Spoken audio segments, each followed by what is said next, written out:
radical left has taken over the Democratic Party.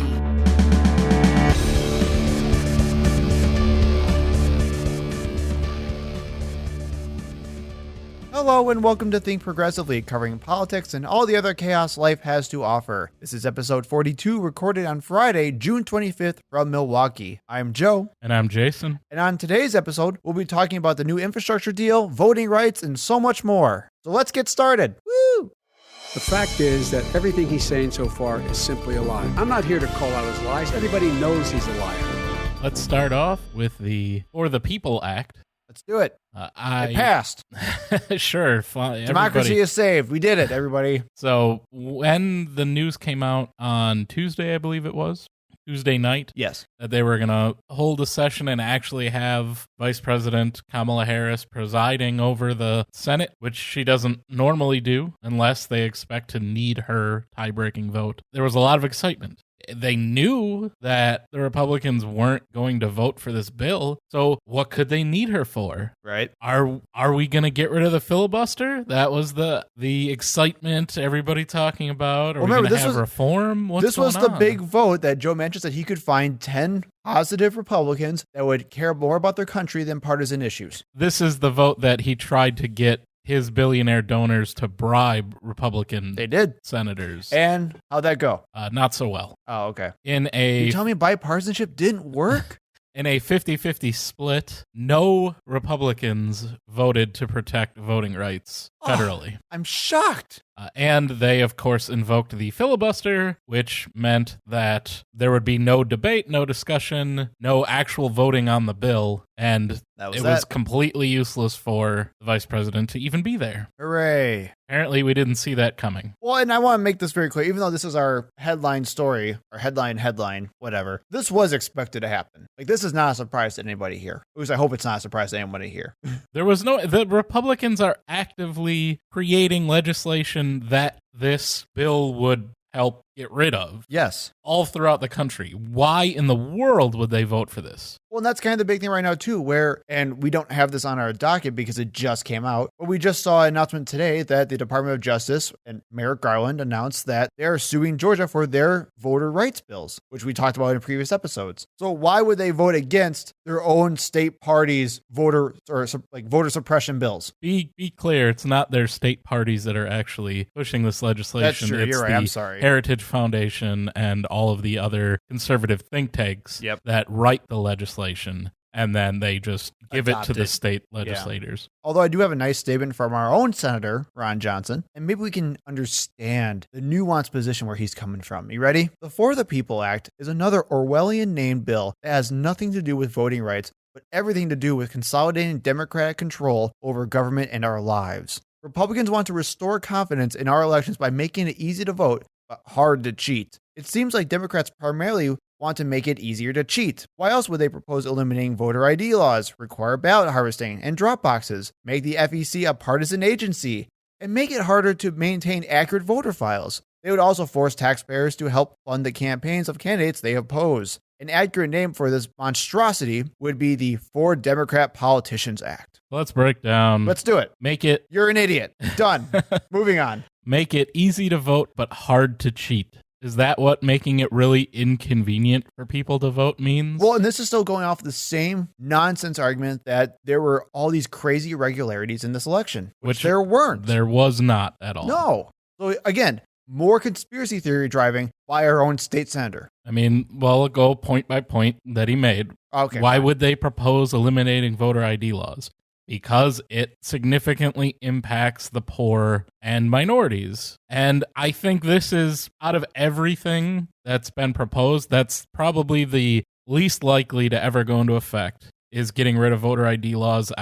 There's just too much support for it. Right. But yes, like I said, I was someone who was like, yeah, why wouldn't you? Well, because it seems like a very common sense thing to do. Right. It's only until you actually think about putting yourself in the position of somebody who does not have anything and, probably hasn't had a valid ID in a long time, and all of the hoops that they would have to go through in order to get a valid ID, particularly people that were previously incarcerated. But it's not even just that. It's the amounts of data that we have now showing that voter ID laws don't really do anything when it comes to stopping cheating. Right. There's no, it's a solution in search of a problem. Right. There was literally. never any issue with people voting illegally by not having IDs. Correct. It's Because we have checks and balances already in that system. Yeah, it's something that's put in place specifically to make it more inconvenient and dissuade people from wanting to vote. All right, so we have that. Require ballot harvesting and drop boxes.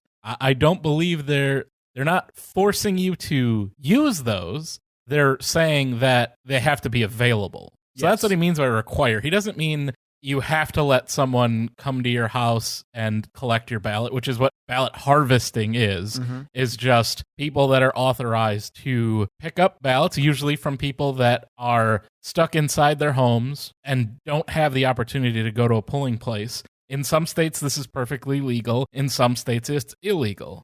Well, and I'm even okay with debating the nuances of this particular, of the ballot harvesting thing, because we've talked about stories before where churches would try to do this, and then there'd be coercion with those ballot harvesting stations. Like just sit down and fill it out with you, that sort of thing. So I would say there are nuances to this thing here. But again, in some areas, it's perfectly legal. Yes. So what about those states?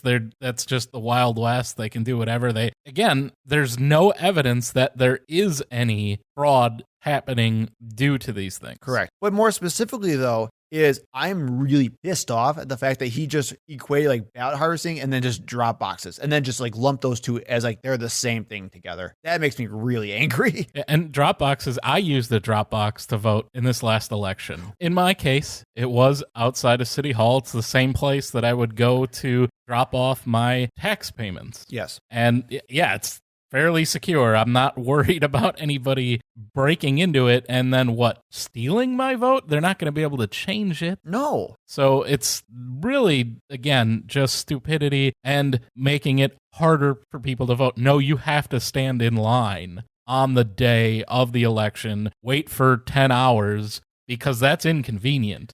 And that's what they want. And this legislation is also fight against all the policies like we see in Georgia, where they're actually trying to limit the availability of these drop boxes. And what I mean by that is like saying that the drop boxes can only be available as however long the actual state building is open. So if it's only open during business hours, which they can already take stuff for, that's when they can drop off the actual ballots, which makes absolutely no sense if someone needs to go in like after work hours to drop off their ballot to vote. So that's what the For the People Act is trying to fight.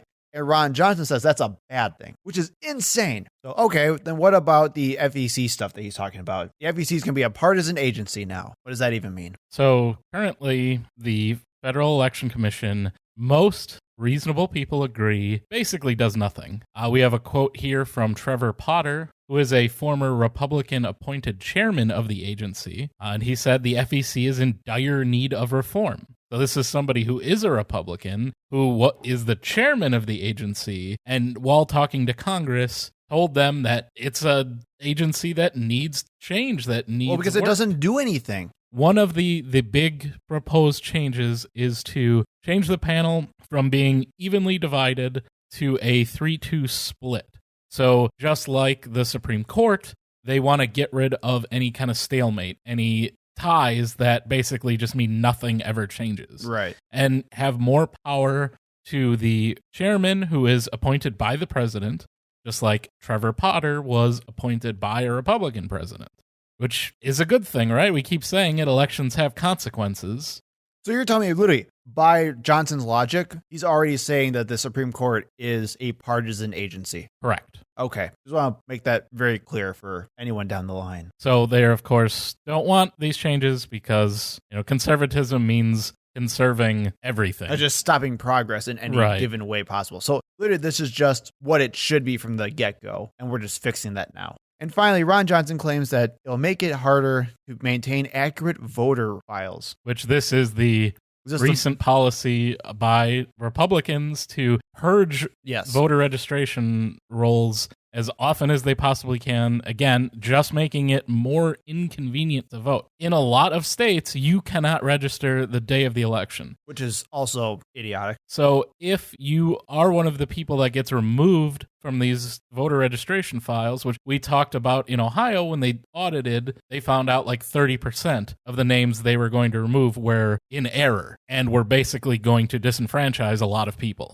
So if you get removed, you don't know about it, you go to vote on the day of the election, because again, they're doing everything to make it impossible to vote early. And tough luck. And yeah, you can't. I'm sorry, you're not registered. They give you a provisional ballot, which then the partisan poll watchers will probably try to throw out. And, any provisional ballot that's in any kind of dispute or for a candidate they don't like. And then you can't vote. That is the definition of disenfranchisement. Why do we need to remove everyone from voter registration rolls all the time? It's ridiculous. There's no reason for it. Again, if we could show that there was all this fraud happening and people were literally going down these lists and trying to find people who they don't think are voting anymore but are still registered and voting in their name, then fine, you would have an argument for it. But we don't see that. Does not happen.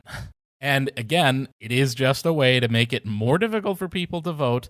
If you're not constantly checking your registration before every election, which who does that except crazy people like us, you won't know and you will lose your ability to vote, which is the most fundamental right we have as Americans. People have fought and died, different groups over the years, except for us, we were always in the majority there. We never had to fight for our rights to vote, but women had to fight for their right to vote. Every minority group has had to fight for their right to vote. It's very important and should be held very sacred, and you should never take someone's ability to vote away from them unnecessarily. That's one of the big things when we talk about prison reform and why, if you commit a felony, should you never be allowed to vote again? It makes no sense. You're still a human being. You're still a citizen of the country. Why take that right away? Yep. So what's next? So hopefully this is not the end of the bill. Part of the tweaks that they did in order to get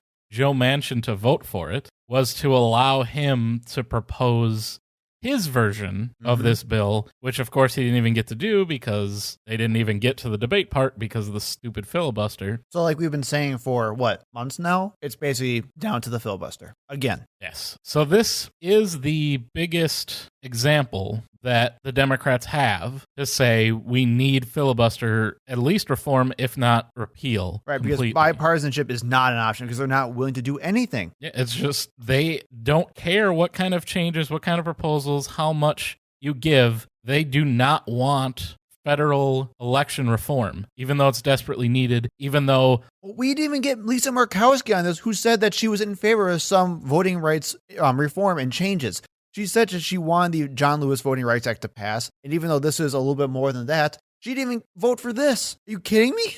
We can't even get Lisa Murkowski on this thing? Or Susan Collins. Zero Republican support. Because, again, they're the ones that are making it necessary for this type of legislation in every state in the country. So you're not going to get anything from them. They're not interested in protecting voting rights. They're interested in destroying voting rights. That's their agenda. Mm-hmm. So it's very important next year that you, one, check ahead of the election to make sure you are still registered to vote. Get registered to vote if you're not already. Make sure you check that you're going at the right time, at the right place. Get everything verified and vote for people that will protect your voting rights. And maybe call your senators and representatives and tell them that you're for getting rid of the filibuster, that you want legislation to actually have a chance of passing. Actually have our government do something. Let's move on. You have an interesting story here about a school district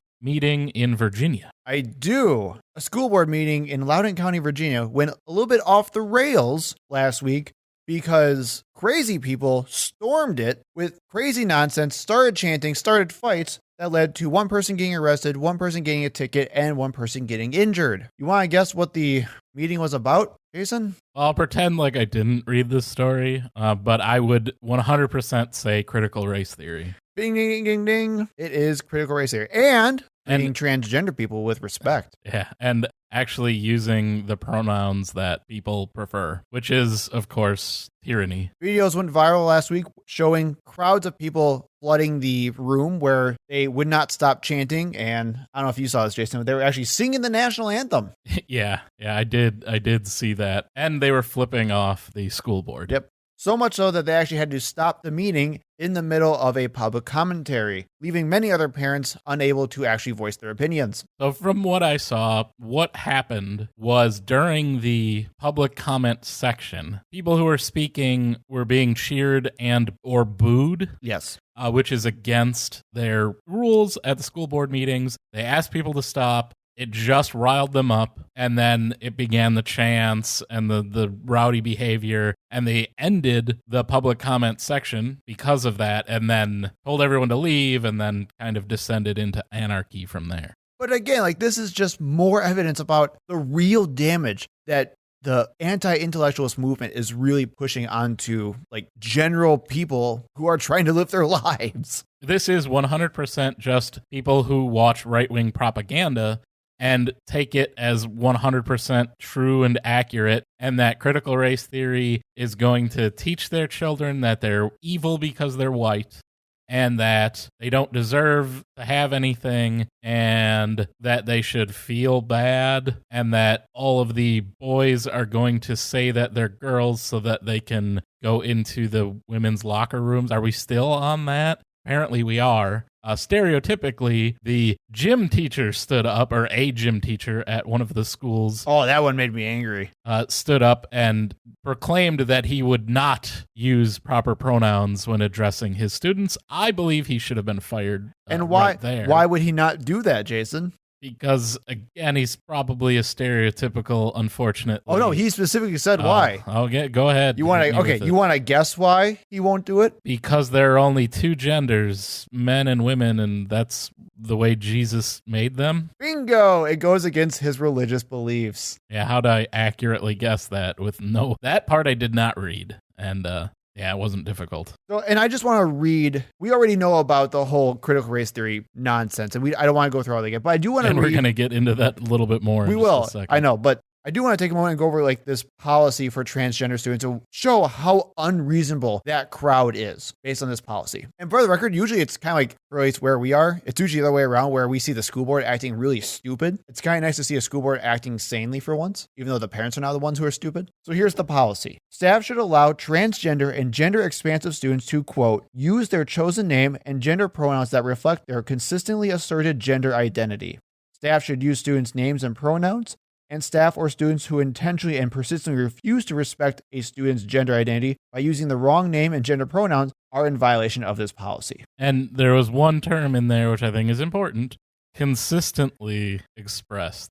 So not, oh, I feel like a girl today, like everyone always uses. Hi, my name's Michael today. Yeah, call me Michael now. So then that just shows the kind of bullying and abuse that real transgender students are up against, because that's the caricature of what being transgender is.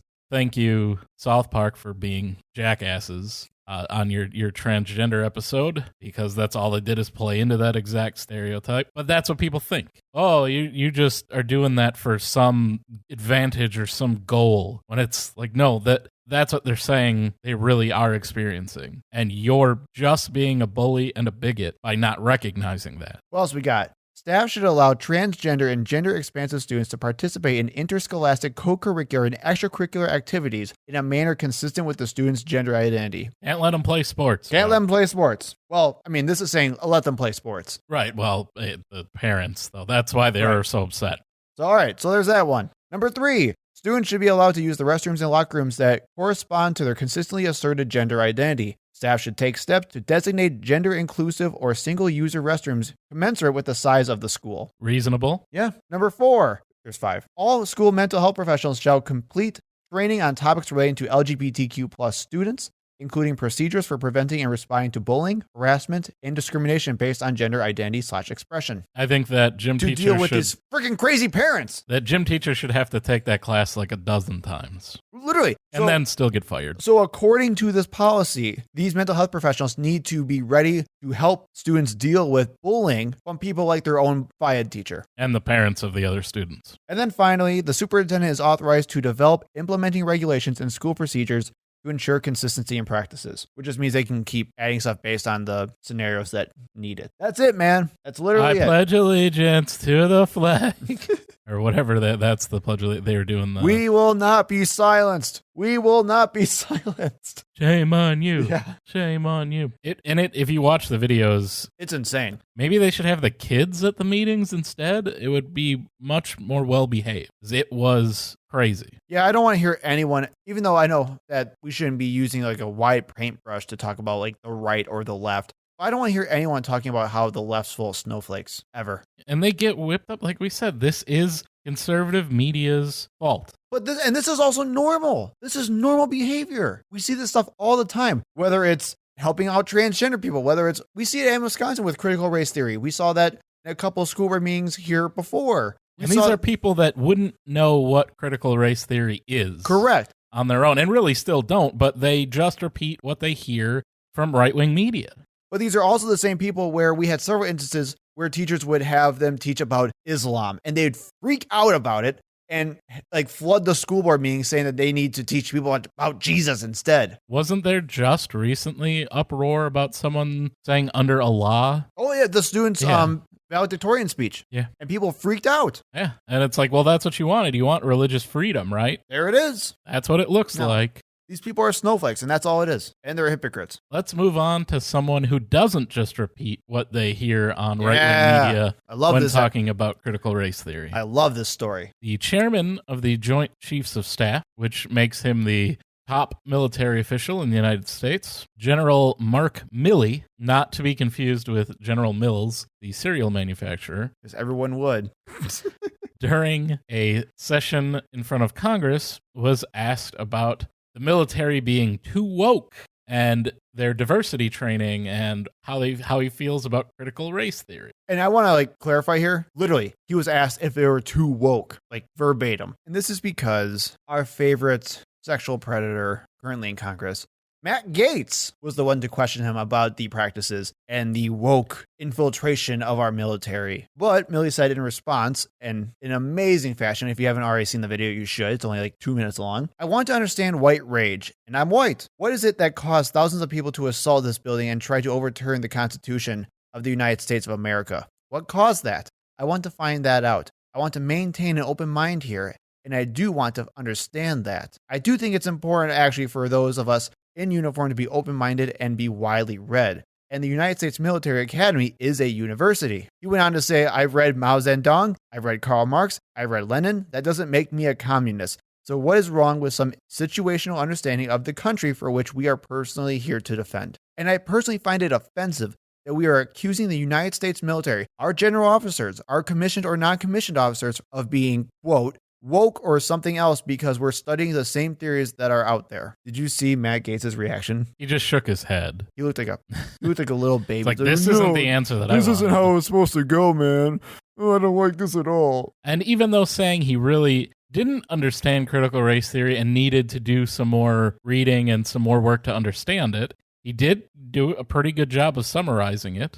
He said that, quote, it was started in Harvard Law School years ago, and it proposed that there were laws in the United States, antebellum laws prior to the Civil War, that led to a power differential with African Americans. He said they were 3/4 of a human being. Well, he meant 3/5. He's not a math scholar. When this country was formed. And then we had a Civil War and Emancipation Proclamation to change it, and we brought it up to the Civil Rights Act in 1964. It took another 100 years to change that. So, I mean, it's not perfect, but it's a pretty good understanding. Well, he has a sincere curiosity about it. He's not some closed-off crazy person that just screams critical race theory all day long. Yeah, he didn't just puppet the right-wing No. conspiracy, even though Fox News is far and away the most popular news source for members of the military. Well, and I love the way they framed it, which is just, this is about education. All we are is just learning about the literature that's out there. And he is a Princeton graduate. So that's an Ivy League school. He's not just somebody who all of his education came through the military, somebody who is, as he says, widely read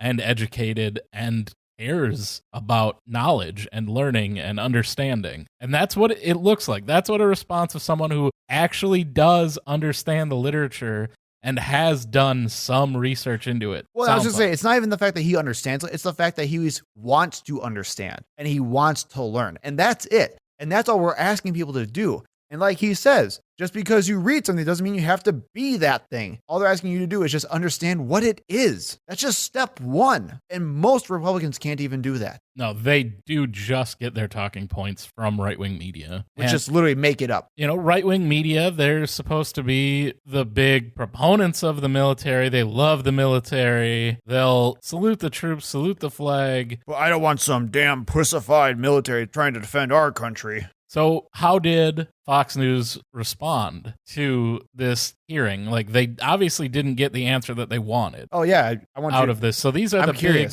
military supporters. What do they say? So let's start with Tucker Carlson. His quote upon playing this video on his show was, "Hard to believe that man wears a uniform. He's that unimpressive. He's not just a pig, he's stupid." What? So there you go. Wow. Lover of the military, Tucker Carlson. Wow. When they say something he doesn't agree with, if he could have beat him to death with a fire extinguisher, he probably would have tried to do that. He's not just a pig. Wow. And Laura Ingraham suddenly got woke and called for defunding the military. Oh, really? All right. Her quote, "The fact is, Milley has made his choice, and he's chosen to indulge the radical whims of Democrats. Democrats? He'll do everything they tell him as long as they keep the military-industrial complex flush with cash." But that's your thing. Based. What? Oh, God. It's like they can literally just say whatever they want. It doesn't matter. Yeah. It's I will say it's bipartisan to just pump money into the military-industrial complex. It's really only the far left wing and libertarians because they don't want to pay the taxes to go to the military. But as far as like, hey, we should stop putting so much money in the military, that's definitely not a conservative idea. But this just goes to show that there is no worldview. There is no basis or foundation for how this worldview for a conservative is actually made. It's just literally reacting to opposite of whatever else Democrats or people they don't like are. That's it. It doesn't matter about being consistent. It doesn't matter about being logical or well-read like Milley over here. It's literally just about saying screw off to someone I don't like. She went on to say, "Oh, God. We are sending our tax dollars to this military in an attempt to weed out so-called extremists." I mean, yeah, that's kind of your big thing. Which just means conservative evangelicals, as far as I can tell. Again, you talk about radical Islamic on terror the nose for decades. Are you serious? And, you know, the FBI, the people that would know, say that the biggest terrorist threat in the United States are right-wing extremists. Are exactly these same people. So, yes, we should root them out of our military. Who stormed the Capitol again? It was Antifa, Joe. Oh, yeah. She asks, why is Congress not saying we're not going to give... It's double negative. What is happening? Wait, what? Why is Congress not saying we're not going to give you a penny until all of this is eradicated from the military budget? Nothing. This is my offer to you. Nothing. She sounds like Willy Wonka at the end of You get nothing, sir. Nothing. A good day. You broke the rules. That's what I would say. I am totally outraged by him. Well, big surprise. And his ridiculous response today. Well, you know what, Laura? I agree. Yeah, let's defund the military, Laura. We're on the until same they page. get rid of the critical race theory or any teaching of systemic racism in the military, I say we defund it. Yep. 100%. Let's just go all the way. No more new dollars. We'll spend that money elsewhere. Stop giving trillions of dollars to defense contractors. I agree with you, Laura. Let's do it. And since they'll never get rid of it, we'll never fund the military again. So That's crazy. just goes to show they love the military unless they say something they don't like. Just like they loved the police until they try to prevent them from murdering all of Congress and the vice president. Well, and this isn't even like a crazy thing that Milley said. Not at all. That's the most insane part about this whole thing, where you hear these crazy reactions from Carlson and Ingram. From what? General Milley's response was one of the most like tempered things I've seen on this subject yet. He did more work to teach people what critical race theory In actually 2 minutes. is 2 minutes. than they've been able to do after harping on it for months. And that's what they don't like. You said the truth about critical race theory. It's my job to lie about it. How And that's dare you? Why they're upset. Koch brothers are not going to be happy about this, Joe. I'm in an infinite logic loop. I can't get out. Help, help, help. I'm a Fox News anchor. I get paid millions. I have to hate critical race theory. I have to love the military. Somebody from the military said that they like critical race theory, or at least they want to understand what it is. Like Does just- not compute. It's like just in an episode of The Twilight Zone. Imagine a world where the military cares about racism. Let's talk about some good news, Jason. I got a couple of good news pieces for you. Ready? Yep. Number one, Rudy Giuliani has become suspended from practicing law in New York. How do you go from being the attorney general to having your law license suspended in the same state? I know that answer. By being Rudy Giuliani. That is truly remarkable. I wonder if that is the first time that a attorney general has ever... Lost their license. Yeah, ridiculous. Well, because not every attorney general goes freaking crazy on a conspiracy. Prompted by the president. So the reasoning behind his suspension, according to the New York brief State that Bar. I read, Yeah. said that it was for spreading lies and misinformation about the presidential election in 2020. Well, I have some quotes here. So, according to the court filing, these false statements were made to improperly bolster respondents' narrative that due to widespread voter fraud, victory in the 2020 United States presidential election was stolen from his client. We conclude that the respondent's conduct immediately threatens the public interest and warrants interim suspension from the practice of law, pending further proceedings before the Attorney Grievance Committee. Turns out, as a barred attorney, lying is not exactly something that will be tolerated. And trying to literally overturn an election is also considered bad in most circles. And his defense was that he didn't directly cause the January 6th riot. He That just was his indirectly defense. caused it. And they basically said, we don't care. You still spread lies and misinformation, which is not conduct that they will permit. So, and right before the recording, Jason, you showed me a video, From Andrew Giuliani. which is his son. Howdy doody, all grown up. And it's one of the craziest little rants. I just can't stop looking at his Emphasis on, tiny yeah, as an emphasis head. on little. at the bottom of the screen. He does not know how to set up a camera. Literally, it's just his like his neck up, and then just a ton of parking. And he lot. keeps getting closer right to which the is- camera as which he just goes makes him up. look Like, so much smaller. I can barely see you as it is. He What are looks you like do- he's like 3'6". It's ridiculous. And it's very distracting. Hello, my fellow American patriots. This is an outrage. The Democrats are coming for us. Yeah, his whole point was that it was all a Democrat plot and that all of the judges that made this decision were all Democrats, even though judges are generally not a partisan position. You can say conservative or liberal. It's not generally accurate to call them members of a specific political party, but it's the Giuliani, so if he learned law from his dad, he doesn't really know that much. But he knows cybersecurity really well. And you forgot to mention that he is a candidate for governor in New York. Does he have a chance? Of course not.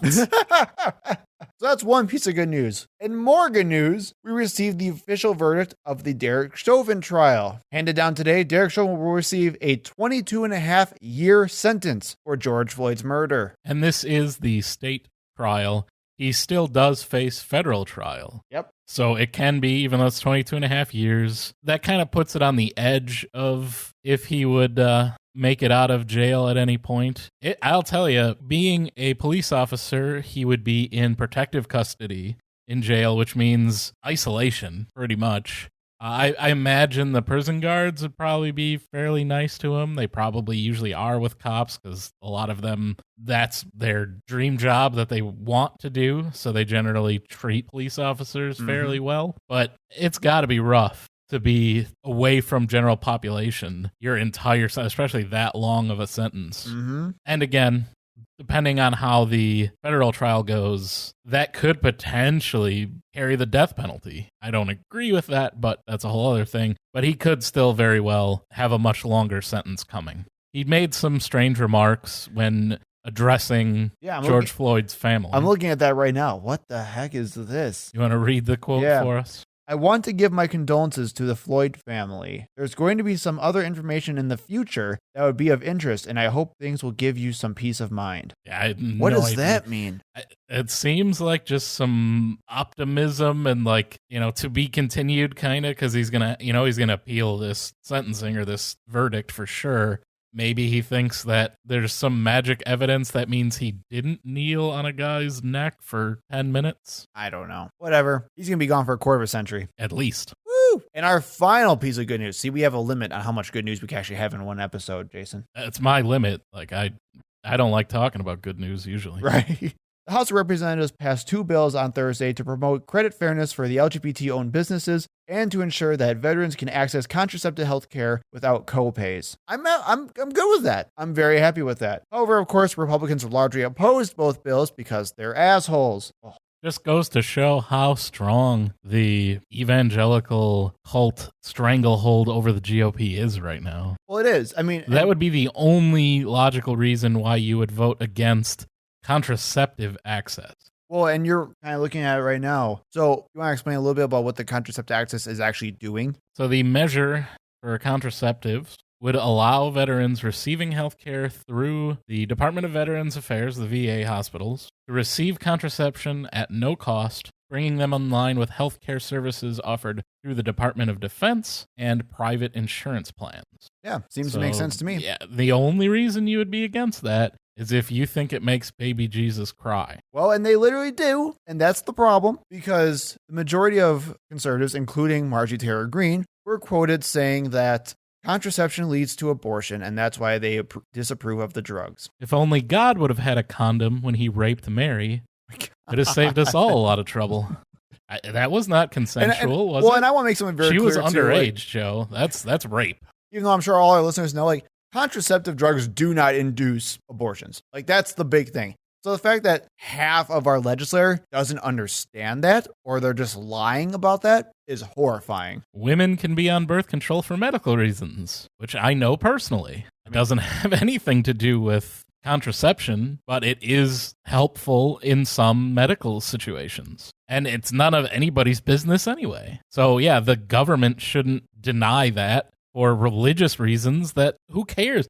Obviously, I'm against religion as a whole, right? But I can't block somebody else from believing what they want to believe or going to church, and I don't care that they do. I can feel like it's a complete waste of time, and in a lot of cases, your entire life. But you don't want the government to stop them from doing so. Right, I don't care. You want to go do that all day, that's fine with me. It doesn't bother me any, and it shouldn't bother somebody else if you don't want to have a child right now. Particularly, Republicans also rail against the idea of having pregnant women in the military. Well, they should be able to get contraception then, right? And of course, these 2 bills are not going to pass in the Senate because, you guessed it, we still have the filibuster. And the Republican senators are still not going to do anything like this because I'm sure they're just as crazy as the House is. Lindsey Graham is definitely not going to support this bill. That's all our good news. We have no more good news. That's it. And Mitch McConnell doesn't care about contraception because who's going to have sex with him? It's all going downhill from here.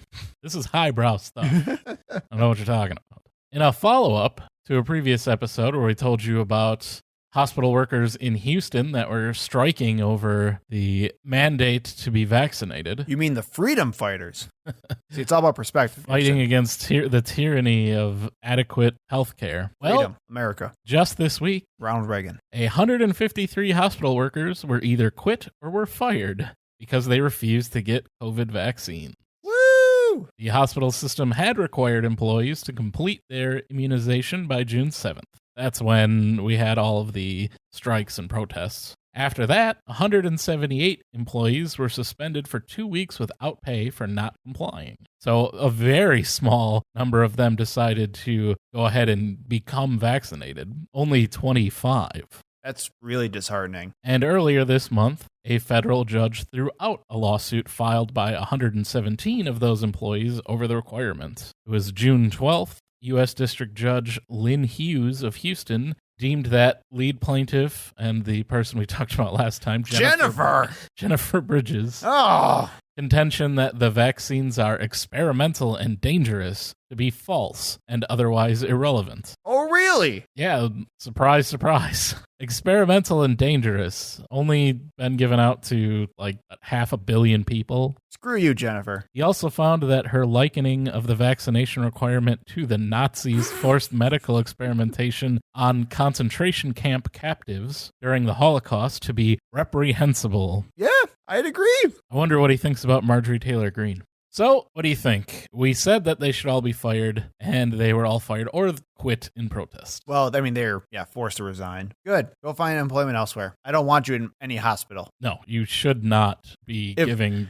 medical care to anyone. And you could be it's not even about just giving infecting them. I don't want you being around sick people. So Right. they may not even be the people who give the medical care. I just don't want them even around in the area. Take your stupid ass somewhere else. I don't care. Like, get out of here. You're done. Go away. I'm sure it's no skin off the hospitals, either. I'm sure they're happy to have the crazies out of their hospital. Yeah, what advice are they giving their patients? Right. We said that last time. Like, what kind of nonsense are they pushing? Oh, I see you're not responding to the treatment we're giving. I've got these crystals that you could take a look at, because they clearly don't believe in medical science if they think the vaccines are experimental or dangerous. What does concern me, though, is that there are that many people so close to so many resources. I mean, they're literally in a hospital. They could go talk to other doctors. And I bet you they've been talked to by other doctors about their stance. And the fact that they still haven't changed their mind really concerns me.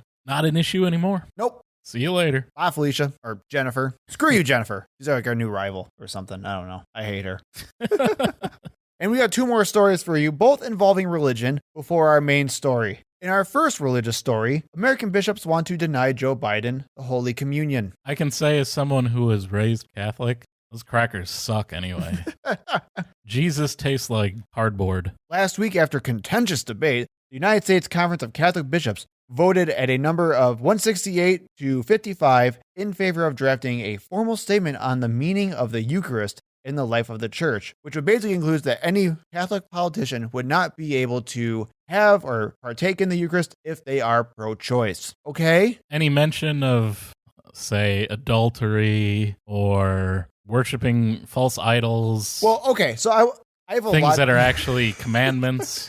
So I have a lot to say about the story. There really isn't too much of a story here, because all they basically do is just they made the statement from the vote. That's it. They haven't done anything yet. They're just going to make the teaching later on. But first off, I don't want to hear a single piece of ethical advice coming from the Catholic Church telling anybody what to do ever. When you have story after story every freaking week about how we find more and more uncovered sexual predators within the Catholic Church who are being hidden from local officials who are trying to protect young children who are forced into the Catholic Church by probably their parents or whoever it may be. The Bible doesn't say anything about not molesting children. Oh, you're right. I mean, we did just talk about Mary being underage and being impregnated by God. So I don't want to hear a single thing. It also doesn't talk about abortion, though. And actually, actually, in the parts positive. Right, I was saying the parts that do are actually like pro-abortion. Yeah. They literally teach you it's how a good way to test if your partner's been unfaithful. If the baby dies, then it wasn't yours anyway. Yeah. So I don't want to hear a single thing from the Catholic Church about how to be moral and ethical. Screw off with that. Number 2. It does say that if you work on the holy day, you get stoned to death, though. They don't seem to care about that. Nah. All those other rules, that doesn't matter. I was really thinking about this story throughout the week, and I had to come to the conclusion of what crazy world do we live in where we have a large group of adults. These are adults who think that taking away a magical wafer, who they truly believe, because remember, Catholics believe in transubstantiation, where the wafer literally turns into physical flesh that you eat. What crazy world do we live in where a multitude of adults in this country think that it is an okay punishment, or it is a sane punishment to take away a magic wafer and not let someone partake in their cannibalism ritual? That they stole from the Egyptians anyway. Sure, whatever. But that's insane. This is a plausible punishment for pro-choice people in their opinions. And no one's batting an eye at, like, yeah, that's a normal thing to do. Sure, they're Catholic. Who cares? No, this is freaking crazy. Or am I just losing my mind here? I want support, Jason. Both Support both me in things this. are true. I mean, I hope it leads to people leaving the church. Well, and that's the other thing, too, is that polls do show that it was at least half, if not the majority of Catholics are pro-choice. Generally, Catholics are thought of as being more progressive, at least in the U.S. theological landscape, more than the evangelicals we were just talking about. Right. Tend to be much more extremist. Again, being raised Catholic, I was taught that evolution was real and science was correct, and that, you know, the earth was billions of years old. I wasn't lied to as heavily as some other kids that grew up religious were. So you think of it as like being kind of reasonable and a church that goes out of its way to change with the times, because that's how it survived for thousands of years. But apparently this is the hill they want to die on. And literally, Jason, I just looked up our next article that we're going to talk about. Should get the hill to die on, just like... Oh, yeah. It's funny. It's fun. I'll support you as much as you support me. Jerk. They really have, you know, the persecution complex. They Totally. climb up on their crosses. But seriously, Jason, I just looked up the article for our next story. And then in the side news bar, one of the headlines is literally pedophiles, rapists, and murderers. For some Catholics, residential school graves are the last straw. Yeah, it's not. Come on. This is something that's been going on for a long time now. So the idea that, and again, this is a nothing punishment. All over the world, too. Right. So this is a nothing punishment. Nothing's going to happen to do this. Biden has refused to comment on it because he doesn't care. Fine. And he said, this is just my personal life. I'm not going to talk about it. I'm not going to comment on it, which is, I think, the better thing to do anyway. I know Ted Lieu called them out on it for their hypocrisy, which I thought was really good. But again, I can't get over the fact that how crazy it sounds to have you let women get abortions? Well, no magical cannibal cookie for you. And he honestly right. doesn't have anything to do with it. It's just his stated position. Yeah. He's not on the Supreme Court, which would ultimately be where this battle is fought. Well, and that's the other thing, too, where Biden has specifically said he's against abortion, but he just doesn't think that the state should legislate a banning of all abortions. Yeah, I personally don't like the idea of abortion. I would like to do anything to prevent getting to that stage.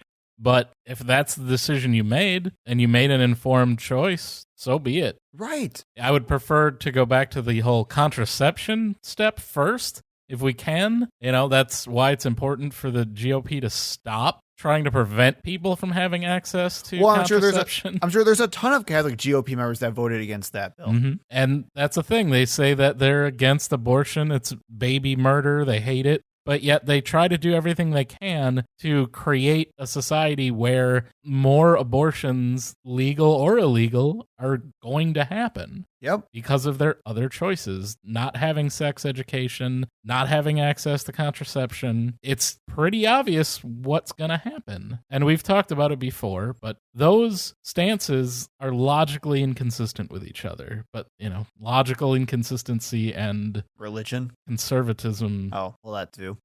Both together tend to go hand in hand. Or, you know, in the Catholic Church's case, big hand and little hand. And in our second piece of religion news, this story's crazy. According to Vice News, a priest launched acid attacks on bishops during a hearing into his cocaine use. Now, this is the Greek Orthodox Church, so unfortunately not the... if this was the Catholic Church, it would be much bigger. It'd be like the best segue ever. But according to the article, 10 people, including 7 bishops, were hurt when a Greek Orthodox priest doused them with suspected sulfuric acid, like holy water, during a disciplinary hearing. So basically, Jason, with this story, they found over a gram of cocaine on this guy, and he was facing actual federal charges as well, but he was also facing discipline from his own religious community. He then goes on to buy 2 2-liter bottles that he bought online of sulfuric acid. This guy knows how to party. And started immediately whip them out and flaying them all around like they were holy water, just splashing it everywhere. Unfortunately, there's no video of this, but I would like to see what it looks like for someone to yank out 2 2-liter bottles of acid from underneath their shirt and open them and then start flinging them around. Like, who are people just standing by while this is happening? Going like, what is going on? Is he just really thirsty? What's up? That to me is pretty crazy. I'd like an account of what that looked like inside It's that insane. hearing. And then at the time of the priest's arrest, he did admit to the possession of the cocaine for personal use, and that he frequently clashed with other church members over financial irregularities. Like a true cokehead. Apparently. This is now way worse. Like, you were just going to get kicked out of the church and, face some drug charges, which maybe in Greece it's pretty severe. I'm not sure. But it gets better than that, Jason. You ready? It's not like he had crack. Here, he'd be back out on the street in a week. According to Jericho, this wasn't even the first issue that the Greek Orthodox Church had, where they had several monks who seized control of monasteries in the Mount Athos region and helped convicted second-in-command of the neo-Nazi group Golden Dawn escape a 14-year-old jail sentence by disappearing while released on bail. So other group members also helped a neo-Nazi escape. And then recently, another monk was recently arrested on charges of possessing child pornography on a church laptop. Well, that happens all the time, unfortunately. It just keeps giving. Yeah, I don't know how to respond to the helped a neo-Nazi guy escape from prison. I'm pretty sure the Greeks were with the Allies during World War II, so I'm not sure where that's coming from. What? Oh my God. What church is this even? Those Greek Orthodoxies. I don't know. A wacky Greek Orthodox church. Uh. Opa. And in our final story tonight, we have a deal. Possibly. Yeah, I don't want to bring out the angelic choir for this one. We possibly have a small piece of a deal. In a recent announcement, Biden, surrounded by a beautiful assortment of 5 Democratic senators and 5 Republican senators, announced that they have a deal on recent infrastructure proposals that will hopefully have majority support in the Senate. Let's talk about those deals. So the first thing, we'll just talk about what we know about the bill. We haven't seen it. No one's seen it, but it's been reported that the framework will include $579 billion in new spending, which is quite far off. Yes, that's a lot lower. Off of the, what was it, 2.3 trillion Yep. infrastructure bill originally. So not great. The White House said $312 billion will go to transportation, $109 billion being invested in roads, bridges, and other major projects, $66 billion in passenger and freight rail, and $49 billion in public transit. Only $15 billion will go towards electric vehicle infrastructure, which would be like charging stations, things like that, Which is significantly lower than what it was. and electric buses and transit, a fraction of what Biden first proposed. Yeah, that's ridiculous. The plan would put $266 billion into non-transportation infrastructure, which includes $73 billion for power, $65 billion for broadband, which seems low, That is low. and $55 billion for water, Which also seems low. Seems low. God. So this is nowhere near the original bill. So this is a highly compromised bill from what we saw previously, and there's no guarantee that they'll get enough support to get it passed. It would still potentially need 60 votes. Now, it could maybe not be filibustered, which that could be thought of as possibly a strategy from the GOP to make their case that we don't need to reform the filibuster. You might not have 60 votes for this bill, but we're not going to filibuster because this is a bipartisan bill. So we'll vote for garbage legislation to show you that you don't need to reform the filibuster and actually pass the legislation that you want to. Mm-hmm. So it's possible that they won't need the 60 votes. If they do need 60 votes, if someone will, like, I don't know, maybe Ron Johnson, who seems to hate spending of any sort. Yep. If he decides he's going to invoke the filibuster, they probably won't. There's no guarantee that they'll have 60 votes. They'll need 5 other Republicans to vote for this. So if this was so bad, why did Biden push for this? So Biden did say that he would not sign this bill, even if it passes, unless it also included a reconciliation bill as well, which again, there you don't need To beat the filibuster. Yeah, you don't need 60 votes. Correct. You don't even need any Republicans at that point. So that line of strategy or that line of thinking would say that, okay, he compromised heavily on this bill Right. in order to assuage Manchin and Sinema so that they would agree to vote when it comes time for reconciliation.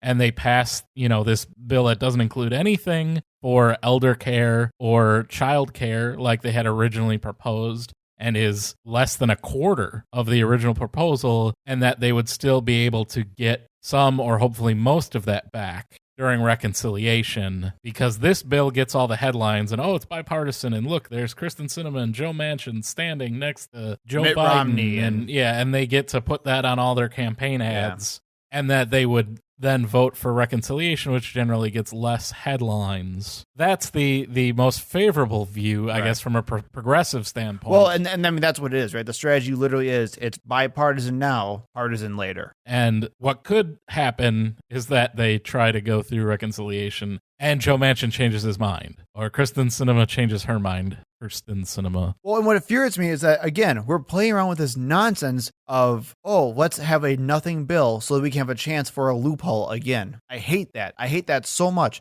I hate that we're playing games with this stupid, broken system instead of actually trying to reform and actually do something with this system. Get rid of the freaking filibuster. So I think it's still too early to say if this is a good thing or will end up being a bad thing. I'm generally on the pessimistic side. I was going to say, I personally, I think we could have gotten so much more out of it. This is ridiculous how much they caved, or just to show bipartisan support that, first off, we don't even know if they're actually going to support this and we're going to get the votes to do this. So that's number one. And like you said, number two, who knows what we're going to get in a reconciliation bill? And I mean, even if we have a reconciliation bill later, we still have to appease Kyrsten Sinema and Joe Manchin anyway. So what are we going to get then later? Nothing. I'm not happy. That's it. I'm voting Republican. That's it. Democrats and Republicans are all the same. There's no difference between them. None of them have our best interests at heart. Vote Green Party because, what was the last one? Howie Mandel. No. Howard. Isn't it it's another H, wasn't it? Yeah. Hugh Hewitt. It's in our old show notes. Beauty and the Bullfish. Yeah, that's the Jimmy Dore strategy, right? Right. No, honestly, that's a complete nonsense argument. Democrats and Republicans are still not the same, but let's call it out. I'm frustrated with this bill, even though it does show bipartisanship, even though it at least gets something, which is fine, I guess. But let's not be happy about it. Let's push Biden more. So we'll keep you updated as this goes forward with the infrastructure plan. It's something that Republicans say they want, something that's very popular. They say a lot of things, man. We just talked about how there's no consistent worldview. So this is something that will create jobs, will basically go to fixing our roads and bridges and things that have been languishing for a long time because we've pushed the impetus of government spending into helping corporations. Right. And keeping rich people rich. Well, and we've just done nothing other than just kick the can down the road for decades. That's it. We actually had decent bipartisan support in like the 50s and 60s. When we built all of the infrastructure to begin with. Every decade after that has been nothing but an attack from Republicans over and over and over again to just deregulate and defund everything that we built in the country. And now here we are, shocker, we're reaping the consequences of those decisions. And we're going to keep doing it until we actually do something. Are they going to wait until our highways and bridges collapse like a Florida condominium complex? Did you like that? It's a topical joke. I did. We didn't have that in the headlines, but... We did it. We got through all the headlines. Yay. Yay. That's all we have for this week, and we'll see you in the next episode. Well, we'll have our very uplifting topic of Indigenous schools. Racism is over. You can't see, but I'm like posing right now. Why won't Steven Crowder debate Sam Cedar? Thank you for listening. We hope to see you in the next episode. You can find us on Facebook and Twitter at ThinkProPod. You can email us at thinkpropod@gmail.com. And remember, when in doubt, think progressively.